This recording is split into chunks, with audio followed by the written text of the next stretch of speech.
भारतीय रेलवे दुनिया के सबसे बड़े नेटवर्क्स में से एक। लेकिन कभी सोचा है कि इसके पहियों को लगातार घुमाने के लिए इतने बड़े बड़े प्रोजेक्ट्स के लिए पैसा आता कहां से है? तो आज हम इसी वित्तीय इंजन की गहराई में उतरेंगे। जी हां, बात हो रही है इंडियन रेलवे फाइनेंस कॉर्पोरेशन यानी आईआरएफसी की। चलिए इसकी पूरी कहानी को समझते हैं।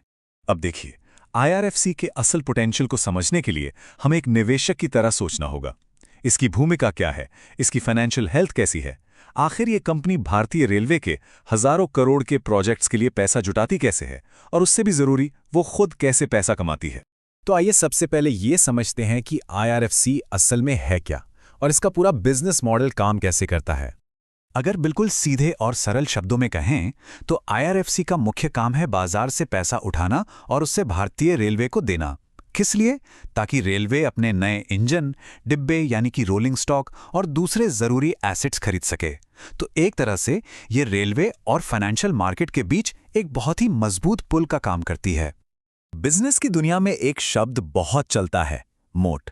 मतलब एक ऐसा सुरक्षा कवच जो किसी कंपनी को उसके कॉम्पिटिटर से बचाता है। और जब बात आईआरएफसी की आती है तो इसके पास शायद सबसे मजबूत मोट्स में से एक है। कंपनी खुद अपनी इन्वेस्टर प्रेजेंटेशन में इस बात पर बहुत जोर देती है, मिनिमल क्रेडिट रिस्क। और यही बात इसे निवेशकों के लिए इतना आकर्षक बनाती है। पर सवाल यह है कि इसका रिस्क इतना कम क्यों है? इसका जवाब छिपा है इसके सबसे बड़े और कहें तो लगभग इकलौते ग्राहक में, जो है खुद भारत सरकार। जरा इस नंबर पर गौर कीजिए, 95.23%।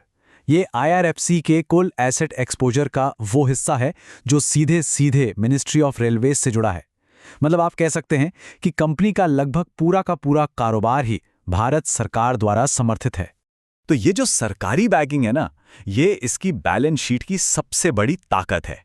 एक ऐसा सेफ्टी नेट कि डिफॉल्ट का खतरा तो लगभग शून्य है, लेकिन हर सिक्के के दो पहलू होते हैं।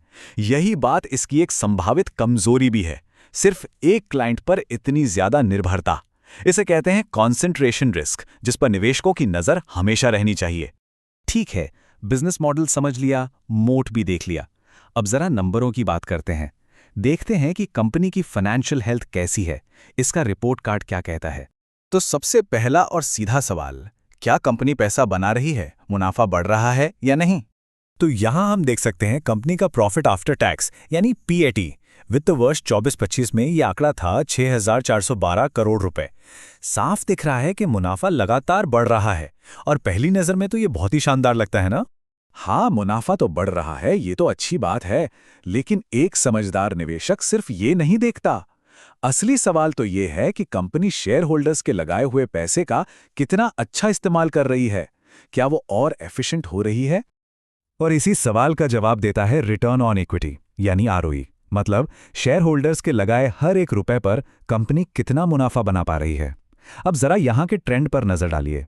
वित्त वर्ष 23-24 में जो आरओई 13.66% था, वो अगले साल गिरकर 12.77% हो गया। आरओई में ये गिरावट एक तरह का रेड फ्लैग हो सकता है, जिस पर ध्यान देना जरूरी है। तो ठीक है, एक तरफ मुनाफा बढ़ रहा है, लेकिन दूसरी तरफ एफिशिएंसी में थोड़ी कमी दिख रही है। तो अब सवाल उठता है कि आगे क्या? भविष्य के लिए कंपनी की क्या योजना है? ग्रोथ के लिए कौन सी नई पटरियां बिछाई जा रही हैं? याद है हमने कॉन्सेंट्रेशन रिस्क की बात की थी कि कैसे कंपनी एक ही ग्राहक पर बहुत ज्यादा निर्भर है। कंपनी इस बात को समझती है, और इसीलिए अब वो सिर्फ रेलवे तक सीमित नहीं रह रही, बल्कि अपने लेंडिंग पोर्टफोलियो को डाइवर्सिफाई कर रही है। ये एक बहुत बड़ा स्ट्रेटेजिक बदलाव है। और ये डाइवर्सिफिकेशन सिर्फ बातों में नहीं है, इन आंकड़ों में देखिए। जो नए एग्रीमेंट्स हुए हैं उनमें सबसे बड़ा हिस्सा करीब 73% पावर सेक्टर का है। इसके अलावा दूसरे रेलवे प्रोजेक्ट्स और फर्टिलाइजर सेक्टर में भी कंपनी कदम रख रही है। ये रेलवे के बाहर एक बहुत बड़ा कदम है, और ये कोई छोटी मोटी बात नहीं है। जरा इस रकम को देखिए, 60,108 करोड़ रुपए। इतने बड़े अमाउंट के नए एग्रीमेंट्स हुए हैं। इससे पता चलता है कि कंपनी अपनी ग्रोथ की नई कहानी लिखने के लिए कितनी सीरियस है। तो चलिए, अब तक जो भी हमने समझा उसे एक साथ समेटते हैं।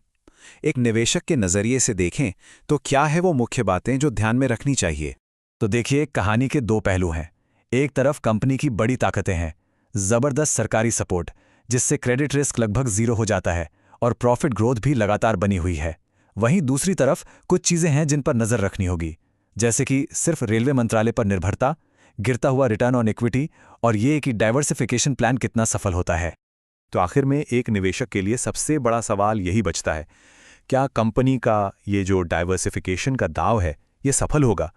क्या वो अपने सरकारी सुरक्षा कवच की स्टेबिलिटी को बनाए रखते हुए ग्रोथ की एक नई तेज रफ्तार वाली पटरी पकड़ पाएगी?